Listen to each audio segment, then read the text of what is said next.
Bom dia a todos, é um prazer novamente estar aqui com vocês. Vocês já devem me conhecer, me chamo Vitor Hugo, sou professor de Geografia. Bom, espero que todos estejam bem e vamos hoje encerrar esse sábado com a aula tipicamente de Geografia. Por que eu falo tipicamente de Geografia?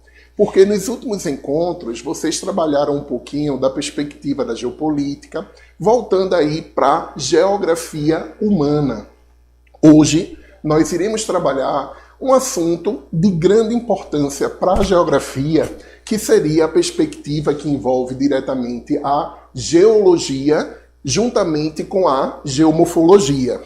Bom, gente, é importante a gente destacar que nós não iremos conseguir ver tudo de geologia e geomorfologia. Por quê?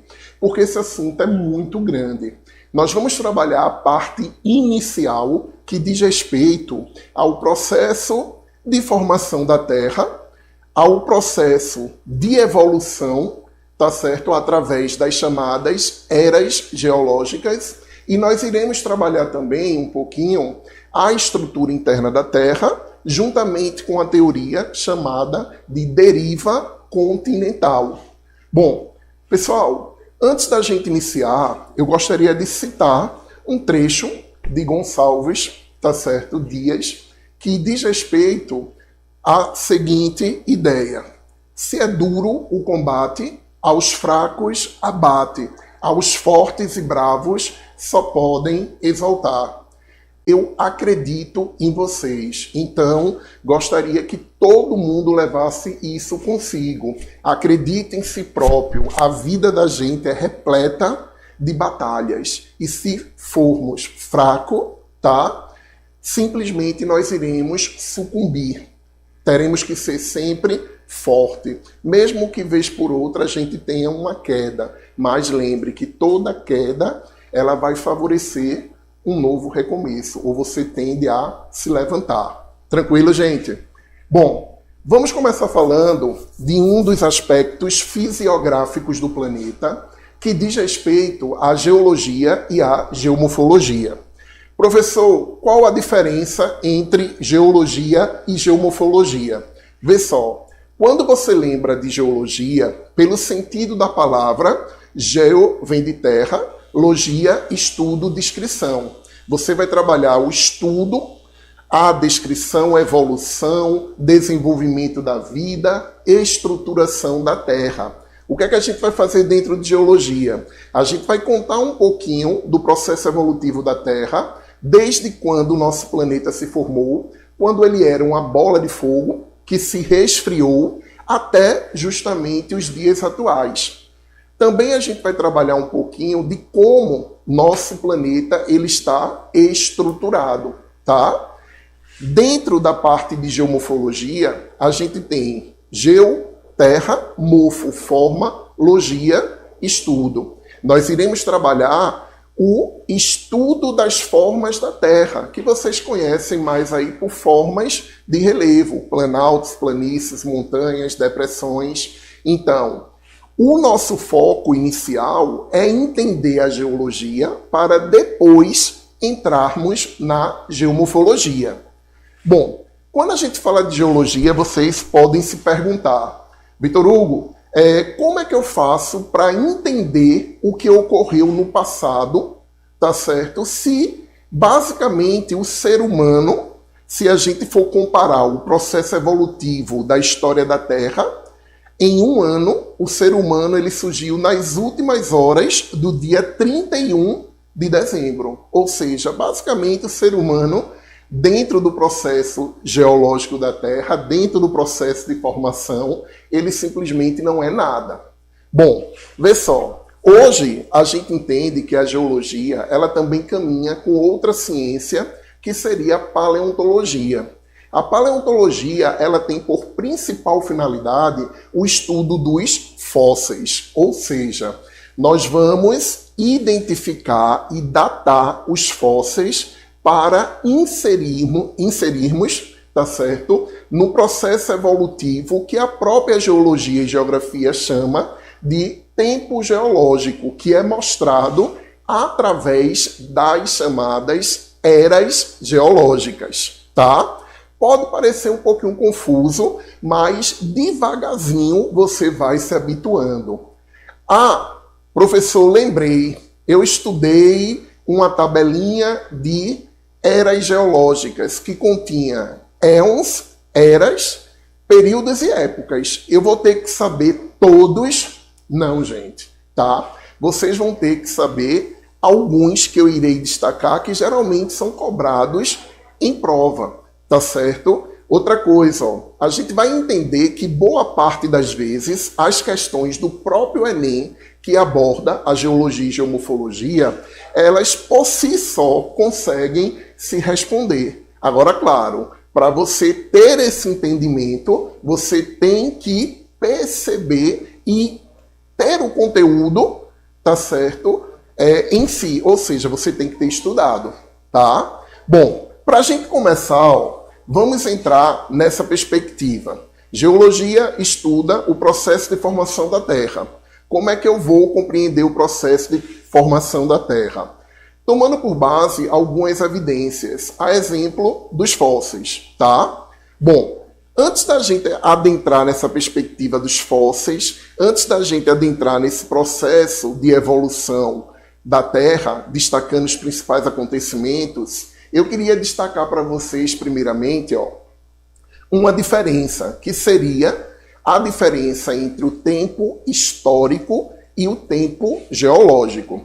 Pessoal, pode parecer simples, mas muita gente confunde. Dentro de geologia, nós iremos trabalhar o chamado tempo geológico. Esse tempo geológico é um tempo mais abrangente. Por quê? Ele vai se referir a um período maior de tempo, ou seja, a milhões e bilhões de anos. E ele tem início, basicamente, quando o planeta Terra se formou, que de acordo com os cientistas, esse processo de formação ocorreu há 4,6 bilhões de anos atrás.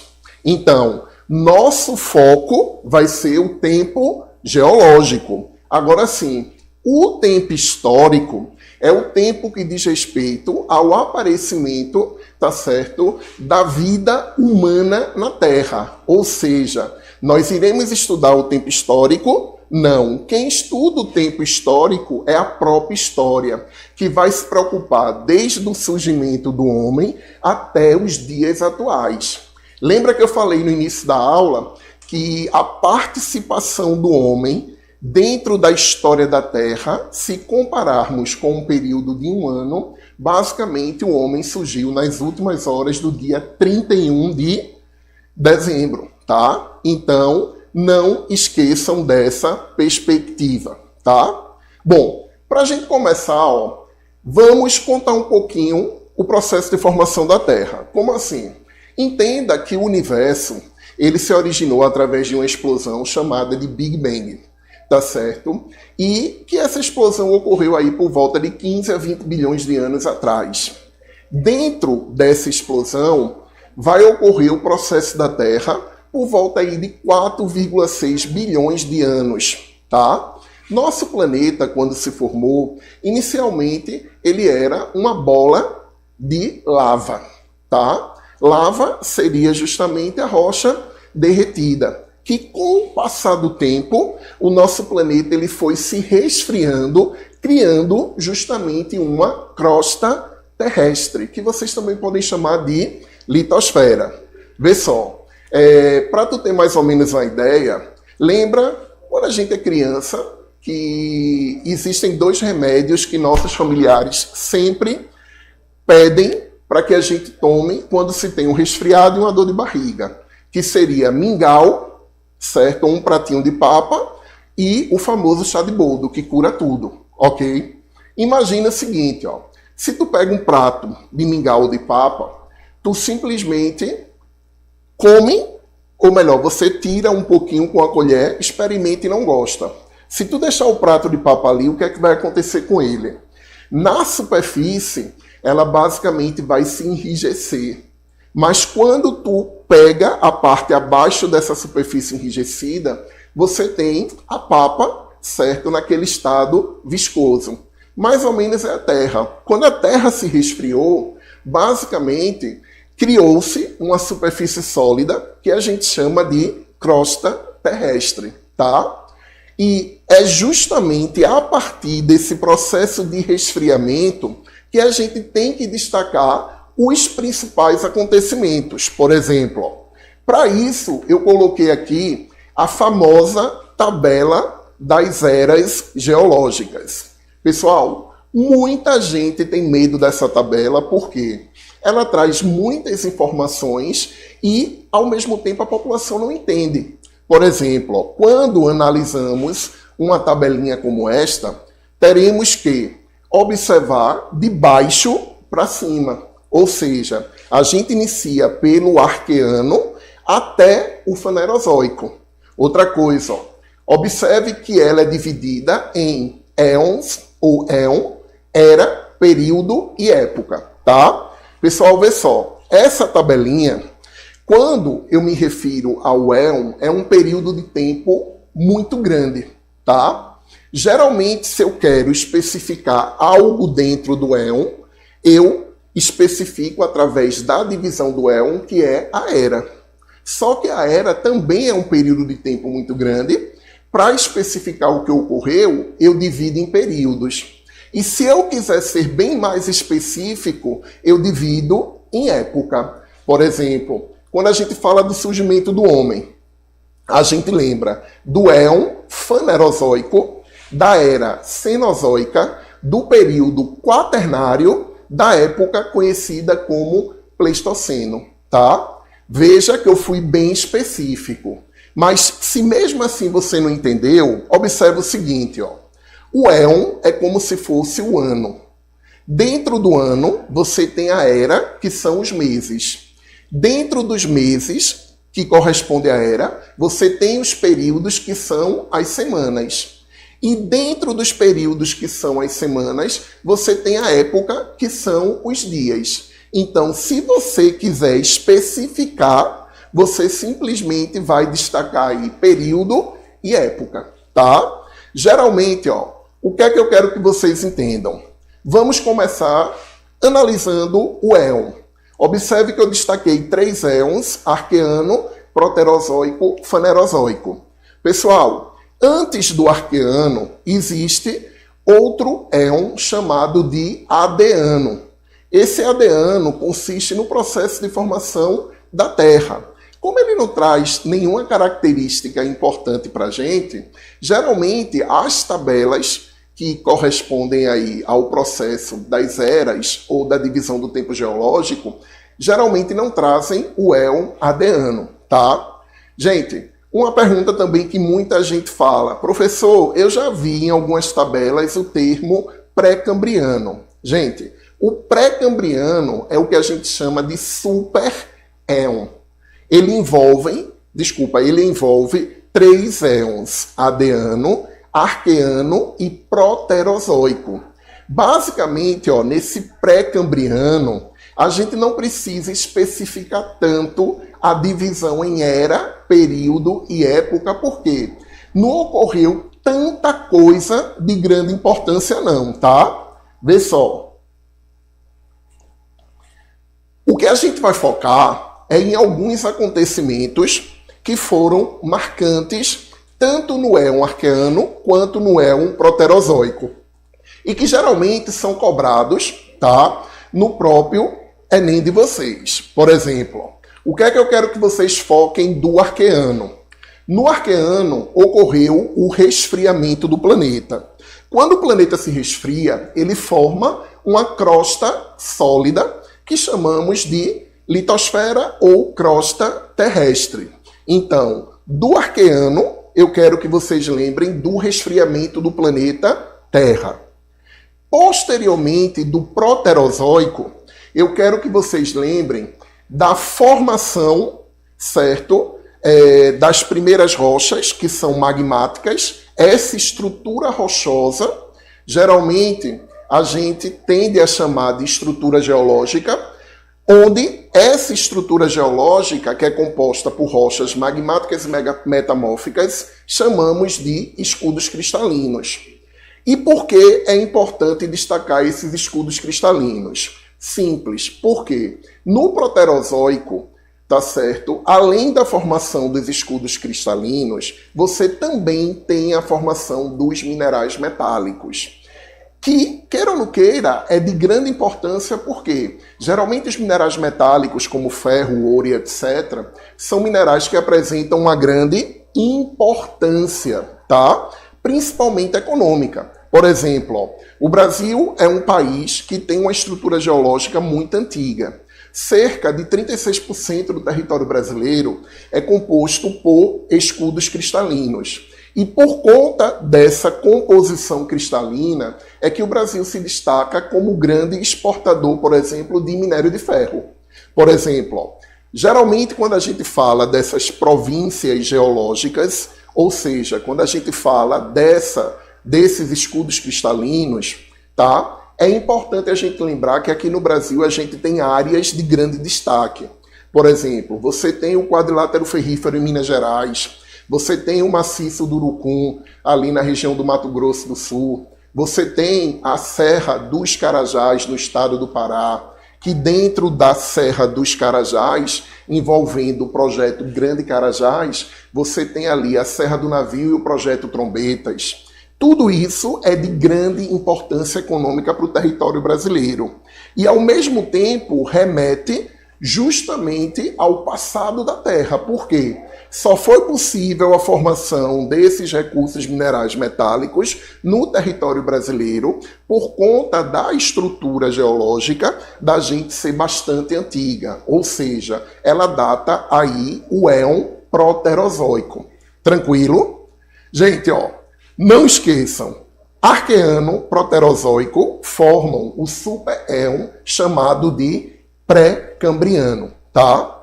Geralmente, ó, o pré-cambriano, como vocês puderam observar, eles não têm tanta informação não, certo? Por exemplo, a coisa começa a ficar mais detalhada a partir do éon fanerozoico. Muita gente se pergunta o que seria o éon fanerozoico. Gente, fanerozoico significa vida visível, tá? Ou seja, ó, o éon fanerozoico, ele começa na era paleozoica a partir do período cambriano. Por isso que tudo que estiver antes do cambriano chamamos de pré-cambriano, tá? Observe que o éon fanerozoico, que seria a vida visível, ele se divide em 3 eras geológicas: paleozoica, mesozoica e cenozoica. Paleozoica significa vida antiga, mesozoica, vida intermediária, e cenozoica significa vida recente, ou seja, a atual era geológica que estamos seria a era cenozoica.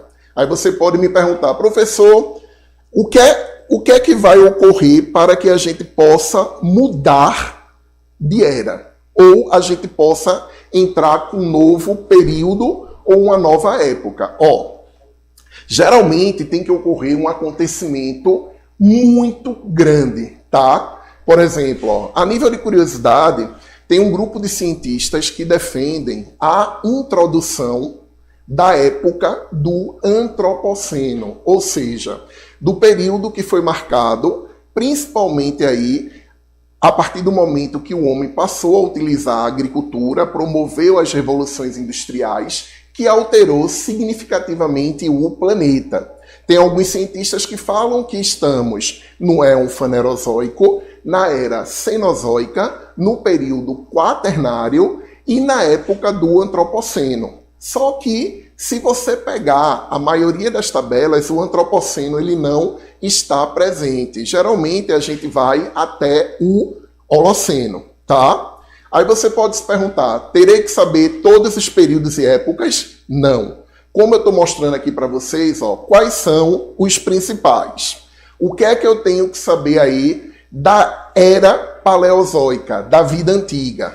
Eu quero destacar para vocês o período Carbonífero, tá certo? Que ali na tabela está Caronífero, que era como antigamente era chamado, mas hoje a gente teve uma correção e passou a ser chamado aí de Carbonífero. Pessoal, o período Carbonífero, tá? Que está dentro da era Paleozoica e do éon Fanerozoico, é um período que marcou ou deixou marcado o processo de surgimento do carvão, tá? Nesse período carbonífero, o que é que eu quero que vocês entendam?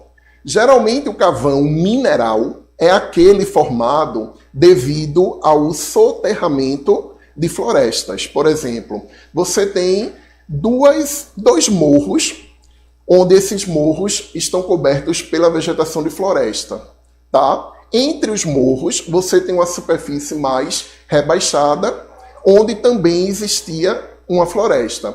Vamos supor que, com o tempo, certo, a vegetação de morro ela foi sendo destruída, ou simplesmente ela foi se modificando, e os sedimentos que estão sobre o solo, eles começaram a se acumular nas partes mais baixas, promovendo o que a gente chama de soterramento dessas, tá certo, áreas florestais que encontram-se na parte mais baixa, que a gente pode colocar aí, que encontram-se, tá certo, entre montanhas, vales ou depressões. Com o tempo, o que é que vai ocorrendo? A matéria orgânica vegetal, ela simplesmente vai se transformando em carvão mineral, tá? Aí você pode me perguntar, professor, se o processo se dá pelo soterramento das florestas, por que a região amazônica ela não é rica em carvão? Simples. Para o carvão surgir, é necessário que você tenha um clima temperado. Onde é que nós temos um clima temperado aqui no Brasil? Que não é nem temperado, é subtropical. Na região sul. Por quê? Quando uma árvore cai na floresta amazônica, devido ao clima ser muito quente e úmido, rapidamente a madeira apodrece. Diferentemente, quando uma árvore ela simplesmente cai e é soterrada por sedimentos. Em um clima mais frio, funciona como uma espécie de congelador, de geladeira, que vai, tá certo, preservar essa matéria orgânica, favorecendo que no futuro você tenha aí a formação do carvão mineral, que vocês estudam dentro de fontes de energia, que esse carvão mineral ele surge em bacias sedimentares. Atenção, bacias sedimentares é outra estrutura geológica.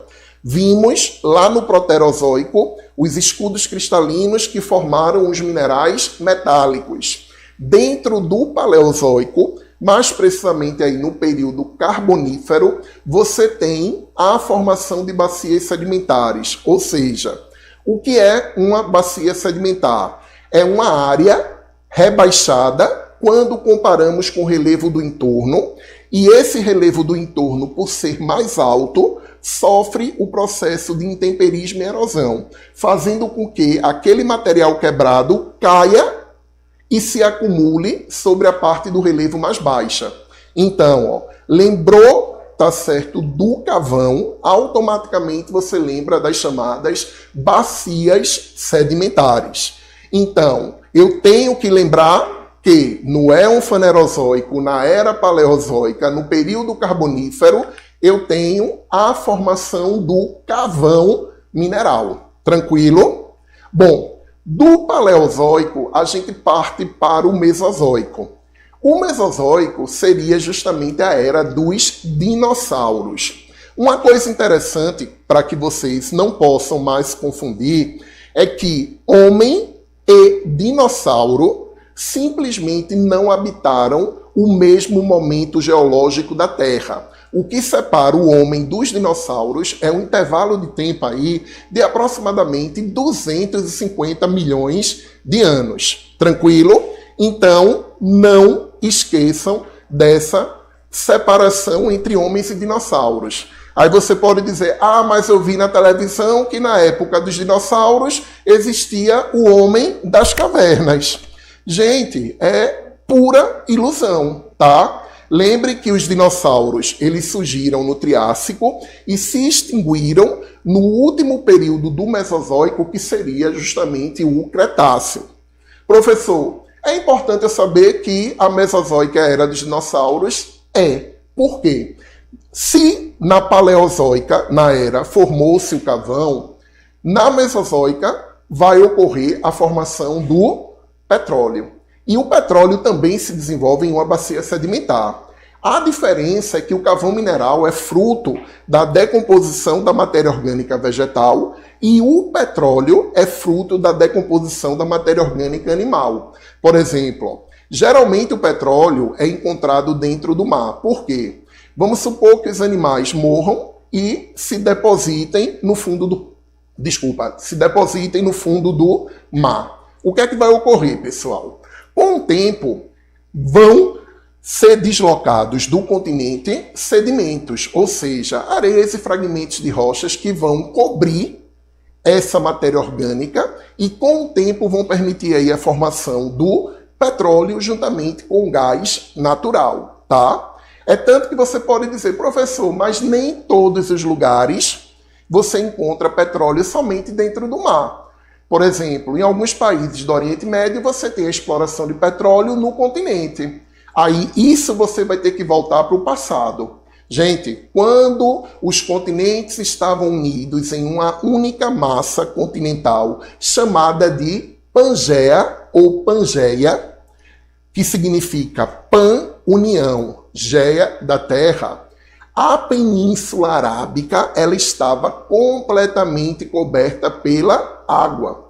Com o passar do tempo, ocorreu um processo de emersão, ou seja, foi surgindo, tá certo, do fundo do mar.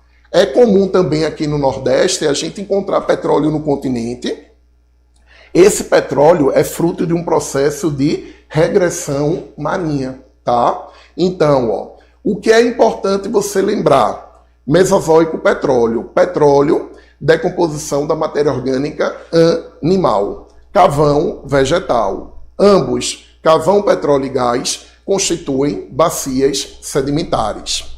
Outra coisa, ó, da era Mesozoica, é importante a gente destacar o Jurássico. Por quê? Vê só. Quando a gente fala do Jurássico, a gente lembra do processo de separação da Pangeia. Lembra que eu falei anteriormente aí do supercontinente? Esse supercontinente, certo, recebeu o nome de Pangeia. Lembra do Pan, união, Geia, terra? Então, ele começou a se fragmentar justamente no período do Jurássico, que está dentro da era Mesozoica. Bom, então, lembrou da era Mesozoica? Lembre do período Jurássico, separação da Pangeia ou Pangeia. Tranquilo? Também não esqueçam, ó, que no Mesozoico ocorreu a formação do petróleo. Tranquilidade? Bom, também é importante a gente destacar a última era Cenozoica, vida recente, tá? Lembra que Mesozoica é vida intermediária, Paleozoica, vida antiga. Da era Cenozoica, você pode ver que é aquela que a gente tem mais detalhes. A era, ela se divide em período e época. Geralmente você tem dois períodos, terciário e quaternário, e você tem diversas épocas. O que é importante a gente ter em mente? Ó? Primeiramente, eu quero que você lembre que na era Cenozoica, no período terciário, vai ocorrer a formação das atuais cadeias de montanhas, também chamadas de dobramentos modernos ou dobramentos terciários, tá? Significa dizer, ó, que os Andes, o Himalaia, as montanhas rochosas são cadeias de montanhas que estão em formação e a cada ano que passa elas continuam aumentando de tamanho. É tanto que quando você lembrar de dobramentos modernos, lembre, dobramentos da era Cenozoica do período terciário. Outra coisa também, ó, eu quero que você lembre, tá certo, do surgimento do homem, tá? O homem, ele surgiu no éon fanerozoico, na era Cenozoica, no período terciário e na época caracterizada como Pleistoceno, tá? Gente, é importante a gente lembrar, tá certo, que o homem está no período quaternário da época do Pleistoceno. Tranquilo? Eu sempre gosto de dizer o seguinte, ó. Eu sei que parece muito bobinho, mas assim, eu acho que todo mundo já escutou falar daquela sequência de filmes da Era do Gelo.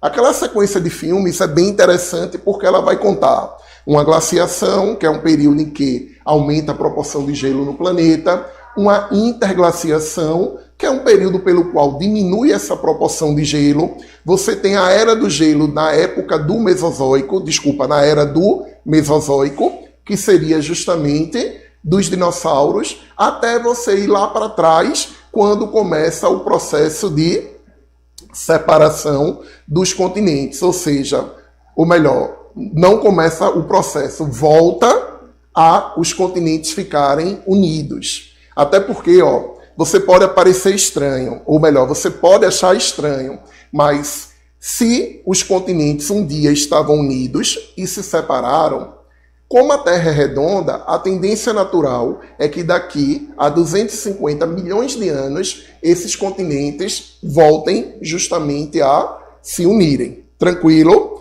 Então, foquem nesses acontecimentos que nós destacamos, que geralmente são aqueles mais cobrados, tá certo? No Enem de vocês. Para colocar isso em prática, observem uma questão do Enem bem tranquila.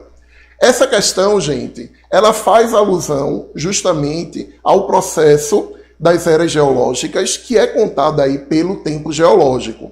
Ela diz o seguinte, suponha que o universo tenha 15 bilhões de anos de idade e que toda a sua história seja distribuída ao longo de um ano. O calendário cósmico, de modo que cada segundo corresponda a 475 anos reais. E, assim, 24 dias do calendário cósmico equivaleriam a cerca de 1 bilhão de anos reais. Suponha ainda que o universo comece em 1º de janeiro a 0 hora no calendário cósmico e o tempo presente esteja em 31 de dezembro às 23 horas e 59 minutos, 59,99 segundos. Um texto que de cara dá para você ficar o quê? Um pouco estremecido. Nossa, como será a questão? Aí ele coloca, a escala a seguir traz o período em que ocorreram alguns eventos importantes nesse calendário. Ele destaca aí o processo de origem do universo, tá? Ele destaca o processo de formação da origem da galáxia. Observe que a origem do universo acontece no dia, basicamente, 1º de janeiro, e o processo de formação das galáxias no dia 24.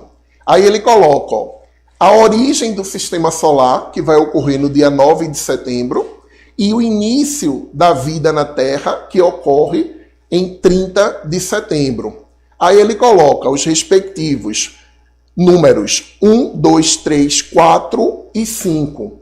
Na verdade, ele vai te dar um evento e vai pedir para que você identifique o número que faz alusão a esse evento. Por exemplo, aqui ele coloca, se a arte rupestre, que é aqueles desenhos que eram realizados pelo homem nas paredes da caverna, fosse inserida na escala, de acordo com o período em que foi produzida, ela deveria ser colocada na posição indicada pela seta de número.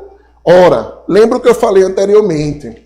Gente, lembra que eu comparei a história do desenvolvimento da Terra e do Universo ao período de um ano? Se fosse nesse período de um ano, nossa participação na Terra ela é o quê?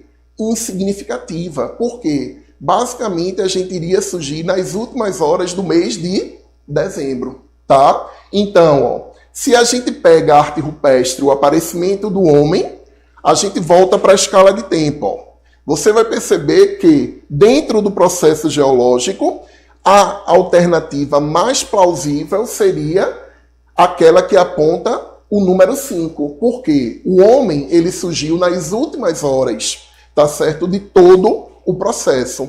Por isso, ó, que essa questão, ela traz como gabarito letra E. O homem, através aí da arte rupestre, o homem pré-histórico lá do Paleolítico, Neolítico, que vocês estudam dentro de história, ele teria surgido nos últimos minutos, dias ou horas de dezembro. Vamos colocar assim, tá? Eu só quero mostrar para vocês que, basicamente, a participação do homem dentro do processo de evolução do universo, que tem de 15 a 20 bilhões de anos, e da Terra, que tem 4,6 bilhões de anos, é mínima, tá? Bom, mas mesmo sendo mínima, lembre que alteramos por demais nosso planeta. Por isso que alguns especialistas querem inserir a época, certo, dentro da era cenozoica do antropoceno. Ok? Bom, pessoal, além da tabelinha das eras geológicas, que eu espero que vocês tenham gostado e espero que vocês tenham entendido, porque muita gente não dá o devido valor a essa tabela, certo? Tudo bem, eu entendo que tem muitas informações, mas essas são as principais, tanto para o Enem quanto para os vestibulares que vocês pretendam fazer. Tranquilo? Outro ponto interessante da gente compreender seria a perspectiva da estrutura interna da Terra. Professor, eu aprendi que a Terra é dividida em 3 camadas: crosta, manto e núcleo. Mas eu nunca entendi, certo, como é que o homem descobriu isso aí. Se o homem nunca ultrapassou a crosta terrestre. De fato, ó, o homem, basicamente, ele nunca conseguiu ultrapassar a crosta terrestre, que dependendo dos pontos, ela tem uma espessura maior ou menor. Na verdade, ó, um dos buracos mais profundos que foram cavados ou perfurados pelo homem foi um buraco na Península de Kola, na Sibéria, certo? Lá na Rússia, que ele tem de 12 a 14 quilômetros de profundidade. O grande problema, gente, de você cavar para estudar o interior da Terra é porque uma simples escavação vai trazer um grande transtorno. Como assim, professor? Vê só, existe o que a gente chama de grau geotérmico. O que é o grau geotérmico? É o aumento da temperatura a cada 30 ou 40 metros perfurado. Então, se você coloca uma broca de metal, essa broca ela começa inicialmente perfurando, mas vai chegar um momento que a temperatura vai estar tão quente que ela vai estar derretendo, tá? Aí veja que isso é um dos empecilhos que levam justamente o homem, tá certo, a não ter mais noção, mais do que ele já tem, né? Porque a gente vai ver que existem outros métodos de estudo, mas isso permite que o homem não se aprofunde tanto no interior da Terra, por conta desse aumento de temperatura. Inclusive, tem uma curiosidade a respeito desse buraco que foi perfurado na Península de Kola, lá na Sibéria, porque os cientistas chegaram a uma determinada profundidade onde não conseguiram mais perfurar por conta do aumento da temperatura. Então, eles decidiram introduzir microfones, e esses microfones com uma proteção especial, para tentar escutar a movimentação das placas tectônicas. Como assim? Gente, a crosta terrestre, ela não é uniforme. Ela é toda quebrada e essas partes são chamadas de placas tectônicas. Aí você pode me perguntar, quantas placas tectônicas existem no mundo? Gente, são 55 placas.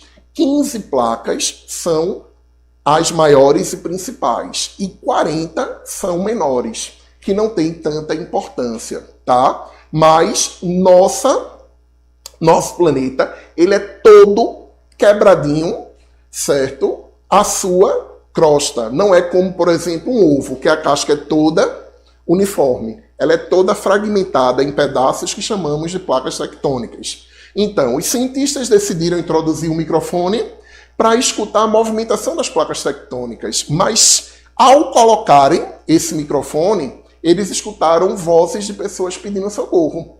Isso aí rodou na época as manchetes dos principais jornais que apelidaram, tá certo, esses ruídos, essas vozes, como vozes do inferno. Só que, na verdade, no YouTube você tem diversos áudios que mostram que passam apenas como ruídos, tá? Você não consegue identificar nada demais, ok? Então, é interessante essa curiosidade. Gente, mas assim, professor, se aumenta a temperatura, se a cada 30 ou 40 metros você tem um aumento de 1 grau na temperatura, chamado grau geotérmico, como então a gente tem tanto conhecimento sobre a estrutura da Terra? Olha o que eu coloquei para vocês aí.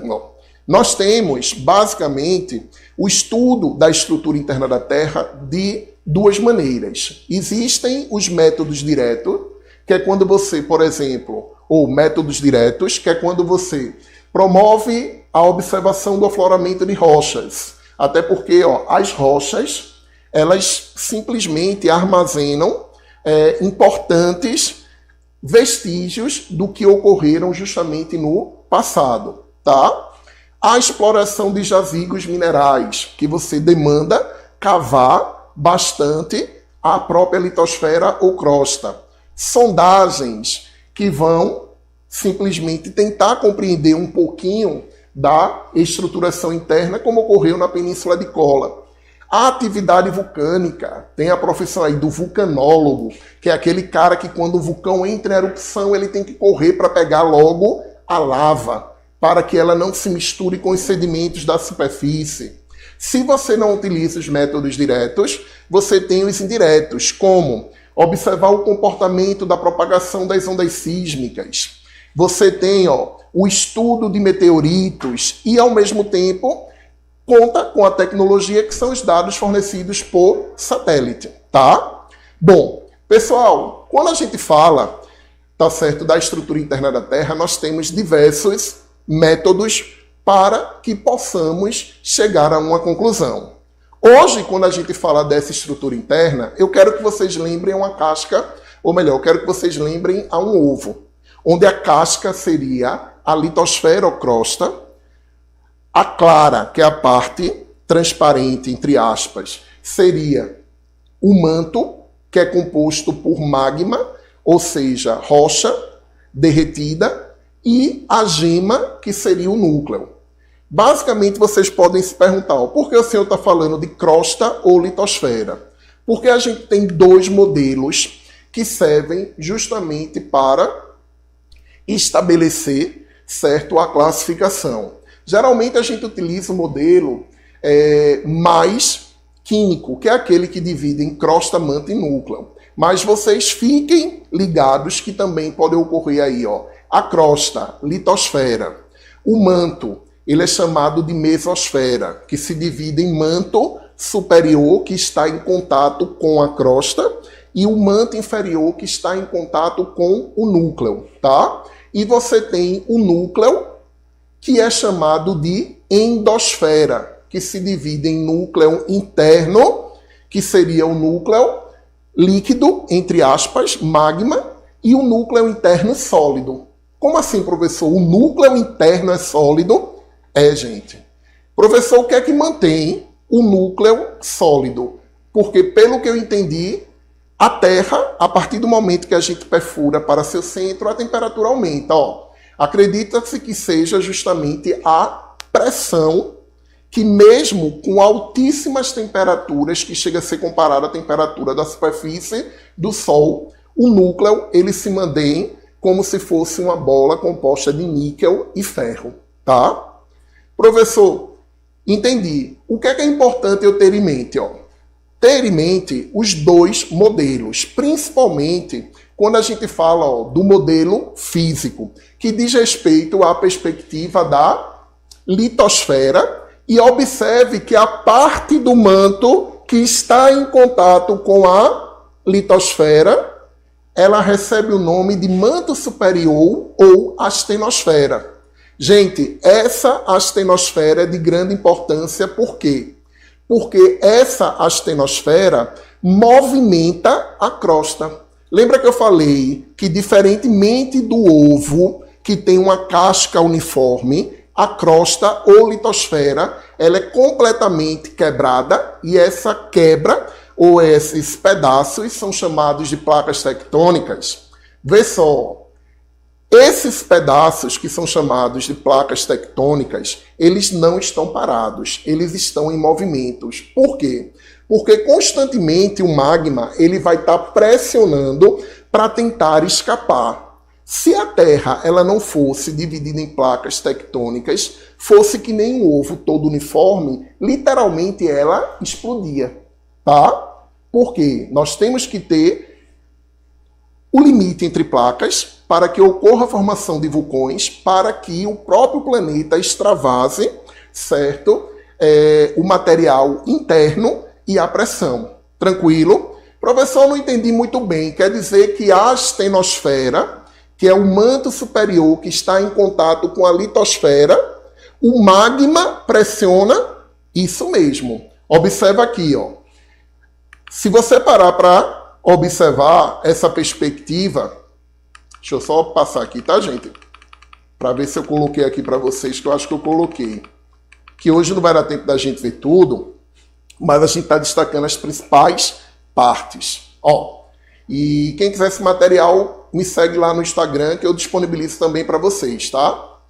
Gente, ó, observe que o magma da litosfera, ele simplesmente não está o quê? Parado. Ele constantemente pressiona a placa tectônica, fazendo com que a própria litosferocrosta se movimente. Esse movimento do magma na astenosfera, que é o manto superior, é chamado de correntes de convecção. Observa aqui como funciona. Ó. Você vai ver, ó, nessa sequência, o magma pressionando para poder escapar. Só que como você tem a superfície sólida, ele bate e volta. No momento que ele volta, ele simplesmente, tá certo, promove um movimento circulatório que nós chamamos de correntes de convecção. Que é importante lembrar que essas correntes de convecção, elas estão presentes na astenosfera, que é o manto superior em contato com a litosfera. Tranquilo? Bom, gente, para finalizarmos a aula de hoje, ó, eu quero apenas que vocês entendam também que quando se trata das camadas internas da Terra, basicamente você tem crosta sólida, manto pastoso e núcleo sólido. E o que é que ocorre? Necessariamente, ó, a crosta está sólida e de repente ela vira magma. Não. Existe uma zona de transição que a gente chama de descontinuidade. Que quando vocês lembrarem, ó, entre a crosta e o manto superior, a descontinuidade de Mojorovicic, Moio ou descontinuidade M. É uma área de transição entre crosta e manto superior. Já entre o manto o manto inferior, certo? E o núcleo externo, você tem a descontinuidade de Gutenberg. Professor, manto inferior e o núcleo externo não são magma? Sim, mas geralmente, ó, dizemos que a crosta ela é dividida em oceânica e continental. A crosta oceânica é rica em silício e magnésio, composta por rochas basálticas. A crosta, tá certo, continental, é rica em silício e alumínio. Tranquilo? Pessoal, isso é composta por rochas graníticas. Lembre que essas descontinuidades dizem respeito a áreas de transição que no próximo encontro a gente dá sequência a esse assunto de geologia e geomorfologia. Espero que vocês tenham gostado. Fiquem com Deus, estudem e qualquer coisa, estamos juntos. Lembre, eu acredito em vocês. Até mais, gente. Tchau, tchau.